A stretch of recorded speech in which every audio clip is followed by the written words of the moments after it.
अस्सलामुअलैकुम वरहमतुल्लाहि वबरकातुहू। कामयाब इंसान चैनल के मोहतरम व्यूअर्स, अल्लाह रब्बुल इज़्ज़त की बारगाह में दुआ करते हैं कि अल्लाह ताला हम सब को कामयाब इंसान बनाए।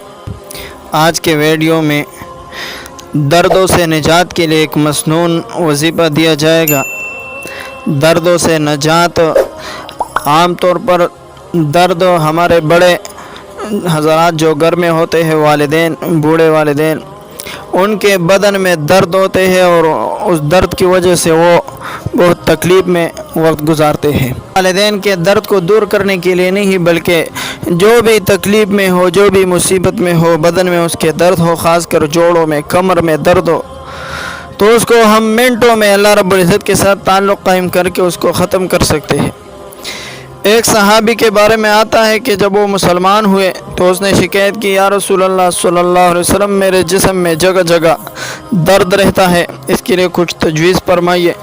तो आप सल्लल्लाहु अलैहि वसल्लम ने उन्हें सिखाया कि तुम 3 बार बिस्मिल्लाहिर्रहमानिर्रहीम पढ़कर, 3 बार बिस्मिल्लाहिर्रहमानिर्रहीम पढ़कर 7 बार अऊज़ु बिइज़्ज़तिल्लाहि व क़ुदरतिही मिन शर्रि मा अजिदु व उहाज़िरु, अऊज़ु बिइज़्ज़तिल्लाहि व क़ुदरतिही मिन शर्रि मा अजिदु व उहाज़िरु, अऊज़ु बिइज़्ज़तिल्लाहि व क़ुदरतिही मिन शर्रि मा अजिदु व उहाज़िरु। ये पढ़ा करो, यानी 3 दफ़ा बिस्मिल्लाह और 7 बार ये आयत, मुख्तसर सी छोटी सी दुआ है।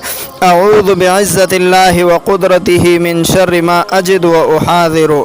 और पढ़ते वक्त दर्द वाली जगह पर हाथ रख दिया करो। वो सहाबी फरमाते हैं कि चंद ही दिनों में दर्दों का नाम और निशान ख़त्म हो गया। तो इसी तरह मोहतरम सामीन कराम, अगर ख़ुद अपने बदन में दर्द हो तो उस पर दर्द वाली जगह पर हाथ रख कर 3 बार बिस्मिल्लाह और 7 बार ये छोटी सी दुआ पढ़ लें। या किसी को मुसीबत और तकलीफ़ में देख को कर उसके, अक्सर छोटे बच्चे घरों में लाए जाते हैं कि इसको दम करो, ये रोता है, इसके पेट में दर्द है। या वालिदैन, बाज़ औक़ात मस्जिद में से बूढ़े हज़रात मिलते हैं जिनके पाँव में दर्द होते हैं, घुटनों में तकलीफ़ होती है, उठ नहीं सकते, बैठ नहीं सकते, तो बैठ कर नमाज़ पढ़ते हैं। तो उनके बदन पर हाथ रख कर अगर हम ये अमल करें तो उसको राहत मिलेगी, सुकून मिलेगा, और उसके दिल से जो दुआ निकलेगी उससे हमारा बेड़ा पार होगा। अस्सलामु अलैकुम वरहमतुल्लाहि वबरकातुहू।